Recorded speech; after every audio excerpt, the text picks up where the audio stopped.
Cousins Varnitha. ఆమె తమ్ముడు వర్షిత్ సెలవులకు పద్మనాభంలోని వాళ్ల తాతయ్యగారి ఇంటికి వచ్చారు. ఒకరోజు సాయంత్రం తాతయ్య వాళ్ల నలుగురినీ దగ్గరకు పిలిచి, మీకు మన ఊరి కొండమీద ఉన్న అనంత పద్మనాభస్వామి గుడి కథ చెబుతాను, వింటారా అని అడిగారు.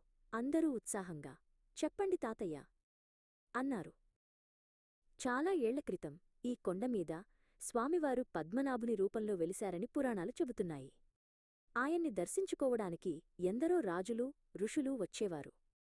ఆ కొండ చాలా ప్రశాంతంగా, పచ్చగా ఉంటుంది అని తాతయ్య చెప్పారు. తాతయ్య మాటలు విన్న పిల్లలందరికీ గుడిని చూడాలన్న ఆశ కలిగింది.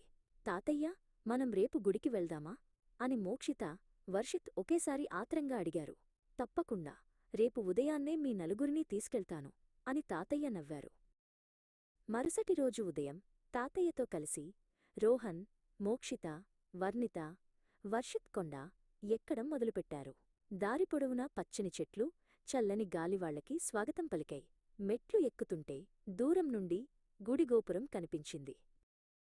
గుడి దగ్గరికి రాగానే పెద్ద గాలిగోపురం వాళ్లని ఆశ్చర్యపరిచింది. అబ్బా, ఈ గుడి ఎంత పెద్దగా ఉందో అని వర్షిత్ కళ్ళు పెద్దవి చేసి చూశాడు. పురాతనమైన రాతి కట్టడాలు వాళ్లని పాతకాలంలోకి తీసుకెళ్లాయి. లోపలికి వెళ్లగానే గుడి చాలా ప్రశాంతంగా ఉంది. ధూపం, పువ్వుల సువాసన గాలిలో నిండిపోయింది. గర్భగుడిలో అనంతపద్మనాభస్వామివారి అందమైన విగ్రహాన్ని చూసి నలుగురూ చేతులు జోడించి నమస్కరించారు. రోహన్, వర్ణితలకు మనసులో ఏదో తెలియని ప్రశాంతత కలిగింది. వాళ్లు తమ కుటుంబమంతా సంతోషంగా ఉండాలని దేవుణ్ణి ప్రార్థించారు. మోక్షిత తనకిష్టమైన కొత్త ఆటబొమ్మ కావాలని, వర్షిత్ తనకొక కొత్త క్రికెట్ బ్యాట్ కావాలని అమాయకంగా దేవుణ్ణి అడిగారు. దర్శనం తర్వాత అందరూ గుడి ప్రాంగణంలో కూర్చున్నారు.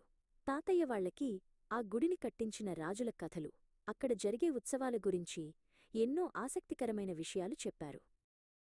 కొండ దిగి వస్తుండగా రోహన్, వర్ణితలకు ఆ ప్రదేశంతో ఒక ప్రత్యేకమైన అనుబంధం ఏర్పడింది.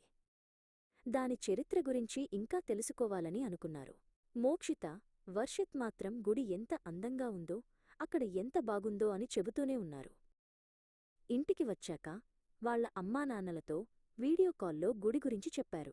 ఆ రోజుని ఎప్పటికీ మర్చిపోలేమని, అనంతపద్మనాభస్వామివారిని దర్శించుకోవడం చాలా సంతోషంగా ఉందని చెప్పారు. ఆ యాత్ర వాళ్ల మనసులో ఒక మధురమైన జ్ఞాపకంగా నిలిచిపోయింది.